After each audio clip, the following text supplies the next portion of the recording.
نقاد سوال کرتے ہیں کہ آپ جیسے قابل شخص کی موجودگی میں آرمی چیف کی توثیق کے کاغذ میں اور عبارت میں غلطی کیسے ہو گئی؟ پچھلے 100 سال سے جو قانون چل رہے تھے آرمی چیف کے ایکسٹینشن کے، تو ابھی بھی وہی قوانین تھے، اور جس طرح اس سے پہلے آرمی چیفز کو ایکسٹینشن دی گئی تو اس دفعہ بھی وہ اسی طرح کے کاغذ بنے. لیکن انٹرسٹنگ بات یہ ہے کہ وہ کاغذات منسٹری آف لاء نے نہیں بنائے، یہ کام منسٹری آف ڈیفنس کا تھا اور انہوں نے کیا، اور اس طرح کیا جس طرح پہلے ہوتا تھا. اور اس دفعہ سپریم کورٹ نے اپنی دانست میں ایک نشاندہی کی کہ اس میں ایک سقم ہے. وہ سقم کیا ہے کہ اس میں لاء موجود نہیں ہے. تو یعنی یہ 73 کا جو کانسٹیٹیوشن تھا اس کی اسکیم، 62 کا کانسٹیٹیوشن اس کی اسکیم، 56 کا کانسٹیٹیوشن اس کی scheme, government of India act 1935 اس کی اسکیم، یہ تو وہی تھا سارا. تو اگر لاء بننا تھا تو 70-80 سال سے ہی لاء نہیں بنا، تو لہٰذا ہمارے پاس کوئی گائیڈ لائن یا کسی کے پاس کوئی گائیڈ لائن تو تھی نہیں. تو یہ کہنا کہ کوئی لاء منسٹری کی غلطی تھی یا فیڈرل گورنمنٹ کی غلطی تھی، یہ درست نہیں ہے. اور جتنا بھی کیس چلا، دیکھیے اس میں پھر جب میں نے یہ سینس کیا کہ عدالت اس طرف جا رہی ہے کہ اس کو قانون چاہیے، تو میری بھرپور کوشش پھر یہ تھی اور کہ یہ ایڈورسیریل پروسیڈنگز سے انکوزیٹوریل پروسیڈنگز میں کنورٹ ہو جائے. یعنی آپ نے یہ کوشش کی کہ یہ بجائے اس کے کہ اس کے خلاف جائے، اس کی بجائے ان سے گائیڈ لائن لے. یس، دیکھیں ایڈورسیریل پروسیڈنگز میں ہوتا یہ ہے کہ فیصلہ آتا ہے، جو بھی ریکارڈ ہے اس پہ فیصلہ آتا ہے، اور عدالت یہ فیصلہ کرتی ہے کہ فلاں فلاں چیز ویلڈ ہے یا انویلڈ ہے. تو یعنی یہ ایک رسک لینا آرمی چیف پہ، میں نے یہ فیصلہ کیا کہ ہم نے یہ رسک نہیں لینا. آرمی چیف ہمارے ملک کے لیے ایک بڑی امپورٹنٹ پوسٹ ہے، پوزیشن ہے. تو اس وقت میری جو پرائم اسٹریٹجی تھی، لیگل اسٹریٹجی تھی، وہ یہ تھی کہ اس مقدمے کو ایڈورسیریل پروسیڈنگ سے انکوزیٹوریل میں کنورٹ کیا جائے. اس کا فرق بڑا امپورٹنٹ ہے. اس کا فرق یہ ہے کہ پھر آپ پورا کا پورا کیس جو ہے یعنی کالعدم کسی چیز کو ہونے سے آپ بچا لیتے ہیں. آپ گائیڈ لائن لیتے ہیں عدالت کی، اور اس گائیڈ لائن کو فالو کر کے آپ اس کیس کو، اس سبجیکٹ میٹر کو بچا لیتے ہیں. وہ ایکسپریسلی اس طرح کنورٹ نہیں ہوا، لیکن جو ہمارا ایٹیٹیوڈ تھا عدلیہ کے سامنے، آپ گائیڈ لائن دیں، آپ گائیڈ لائن دیں، اچھا ایسے نہیں ایسے، ایسے نہیں ایسے، ایسے نہیں ایسے، تاکہ ہمیں ایک زیرو رسک پہ کھیلنا تھا. تو یہ this was part of the legal strategy. اور اب اگر کوئی سمجھا نہیں تو اللہ اس کو اچھا رکھے. تو آپ سمجھتے ہیں کہ آپ نے وہ کیس جیتا؟ جی ہاں، کیونکہ دیکھیے کیس جیتا کیوں کہ اب آرمی چیف کون ہے، یعنی اس کا رزلٹ کیا ہے. دوسرا بڑا معاملہ جسٹس قاضی فائز عیسیٰ کا ریفرنس ہے، جس میں آپ کا بڑا اہم کردار رہا. اب وقت کے ساتھ ساتھ ایسے لگتا ہے کہ آپ کا کیس کافی کمزور ہے.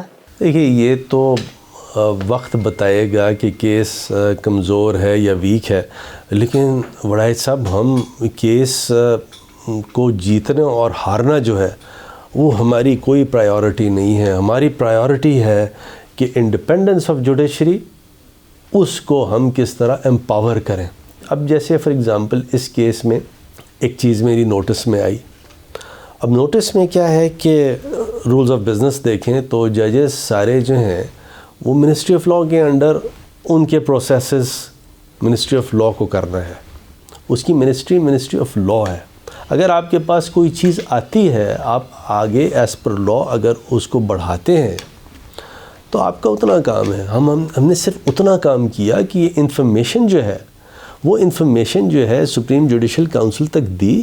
اب سپریم جوڈیشل کاؤنسل کی مرضی ہے، اس کو جیسے انکوائری کرے، انویسٹیگیٹ کرے، آرڈر کرے، نہیں کرے، ریکمینڈ کرے، ان کی مرضی ہے. ہم نے اس میں سوائے اس کے اور کچھ نہیں کیا. تو شور کیوں مچ رہا ہے مجھے سمجھ نہیں آ رہی. اٹارنی جنرل انور منصور صاحب بھی بڑے سینئر وکیل رہے ہیں، بڑا تجربہ ہے ان کا، آپ بھی بڑے ماشاءاللہ قانون کو سمجھتے ہیں. تو اختلاف کیوں ہو گیا دونوں آپس میں آپ کا؟ میرا نہیں خیال کوئی ایسا اختلاف ہوا، سوائے اس کے کہ ایک تھوڑی سی بدمزگی ہو گئی. میں نے تو اس پہ ان سے معذرت بھی کر لی، صرف چوائس آف ورڈز پہ میرے. لیکن جو چیز میں نے کہی، میرے ساتھ کم سے کم 7-8 ایسے لوگ تھے جو کہ وہاں بیٹھے ہوئے تھے.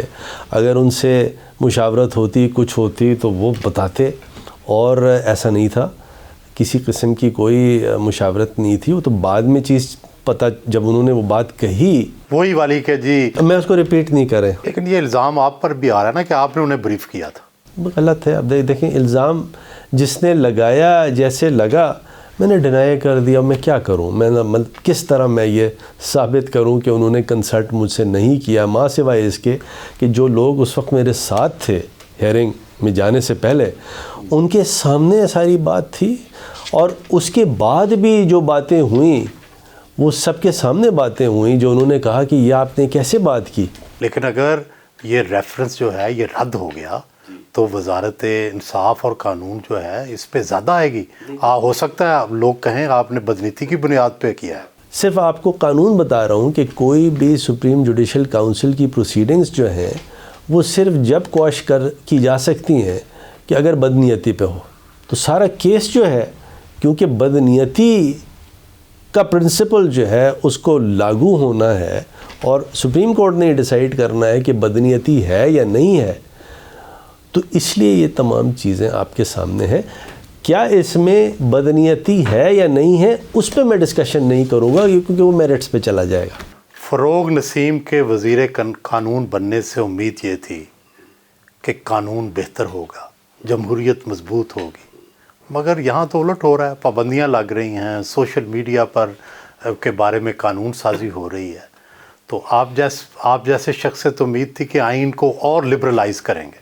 یہ اگین سہیل صاحب دیکھیں، سنی سنائی باتیں جو ہوتی ہیں نا وہ بھی اچھی ہوتی ہیں، لیکن کیا وہ سوشل میڈیا رولز جو ہیں اس کے بارے میں کوئی یہ تھوڑا سا پوچھے کہ وہ کون بناتا ہے؟ اگین وہ لا منسٹری کا کام نہیں ہے. سوشل میڈیا رولز جو ہیں وہ فال کرتے ہیں منسٹری آف آئی ٹی میں. جب بھی کوئی ڈپارٹمنٹ جو ہے پالیسی اپنی دیتا ہے تو ہم اس پالیسی کو کویسچن نہیں کرتے، پالیسی اس ڈپارٹمنٹ کی ہے. لیکن جو آئین میں آزادیاں دی گئی ہیں ان کو تو آپ پوائنٹ آؤٹ کرتے ہیں نا. پوائنٹ آؤٹ کرتے ہیں، اور وہ آزادیوں کی بات ہم کرتے ہیں نا. دیکھیں، دنیا جہاں میں جو بیسٹ پریکٹسز ہیں سوشل میڈیا رولز کی، ان کا ایک کمپیریزن کیا گیا. انگلینڈ میں کیا ہے، امریکہ میں کیا ہے، انڈیا میں کیا ہے، چائنا میں کیا ہے، آسٹریلیا میں کیا ہے. اور اگر آپ سے یہ میں گزارش کروں، اور آج آپ شاید اچنبے میں آ جائیں کہ ان تمام ممالک میں جو سوشل میڈیا رولز ہیں تو یہ رولز بھی ویسے ہی ہیں.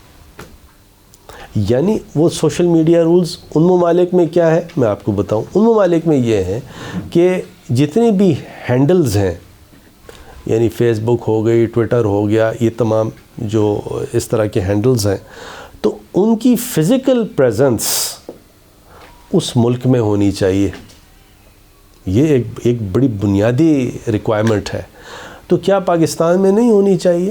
لیکن اس سے بہرحال پابندیاں تو لگیں گی، اور جو آزادی ہے وہ محدود تو ہوگی نا. نہیں، یہ دیکھیں، آزادی اگر فیک نیوز آ رہی ہے، اگر پاکستان کی کشمیر کا جو کاز ہے اس میں اگر میں فگر بھول رہا ہوں، اگر 400-500 فیوریبل سائٹس میں سے کوئی 95% سائٹس بند کر دی جائیں، پاکستان کے کشمیر کاز ہے.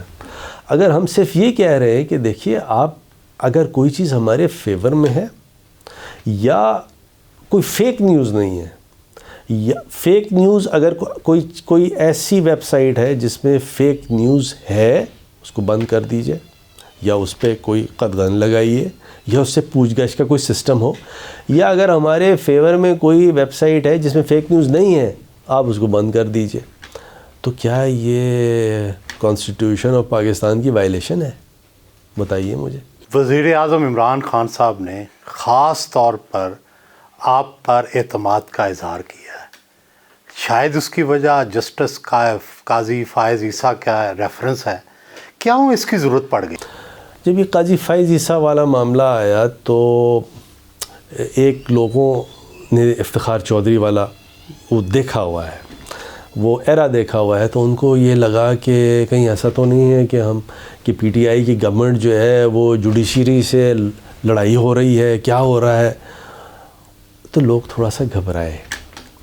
لیکن پرائم منسٹر نے اس وقت بھی پرائم منسٹر نے کہا دیکھیے ہمارا کسی سے کوئی پرسنل لڑائی تھوڑی ہے، اور لہٰذا اگر ہم نے قانون کے حساب سے کام کیا ہے تو نہ ہم عدالت سے لڑ رہے ہیں، نہ ہمارا انٹینشن ہے.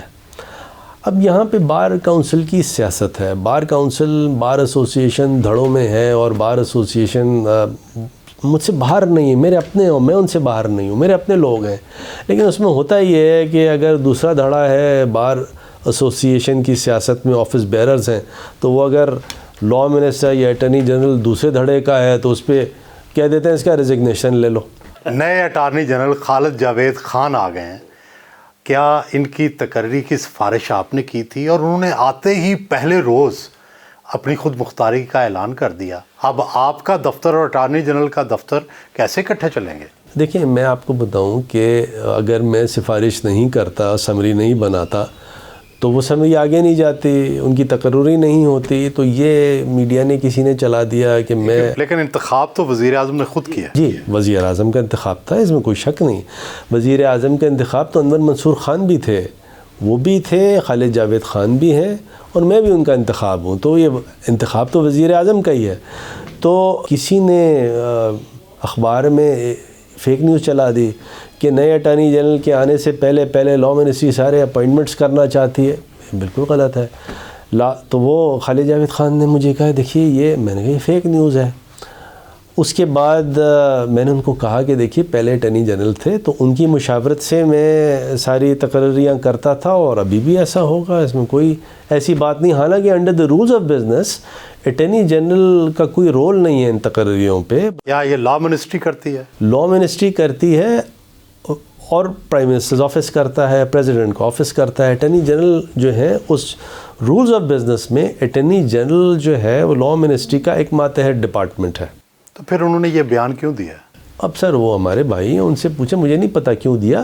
لیکن شاید وہ شاید کسی نے ان کو کہہ دیا ہوگا کہ دیکھیے ایسا تو نہیں. دوسرا یہ ہے کہ انہوں نے بڑے واضح طور پہ کہا کہ وہ جسٹس قاضی فائز عیسیٰ کے ریفرنس میں پیش نہیں ہوں گے. تو اس سے تو بڑا برا اثر پڑا ہے. کس چیز پر؟ آپ کی وزارت قانون پر. آپ کے وہ کیسے کہ جو آپ کا سب سے بڑا لا آفیسر ہے وہ آپ کے سب سے بڑے مقدمے میں پیش ہی نہیں ہو رہا. اچھا دیکھیے وہ خالد جاوید خان جو ہیں وہ انہوں نے مجھے بتایا کہ میں کانفلکٹڈ ہوں. کانفلکٹڈ کا مطلب یہ ہے کہ پھر انہوں نے وضاحت بھی مجھے کی کہ جسٹس قاضی فائز عیسیٰ کی طرف سے ان سے مشاورت ہوئی تھی، تو انہوں نے وہ اس کیس میں بھی نہیں ہے، لہٰذا اس طرف سے بھی نہیں ہے، اس طرف سے بھی نہیں ہے. تو ایکچولی ان کا موقف ہے، میں رسپیکٹ کرتا ہوں ان کے موقف کی. باقی دیکھتے ہیں.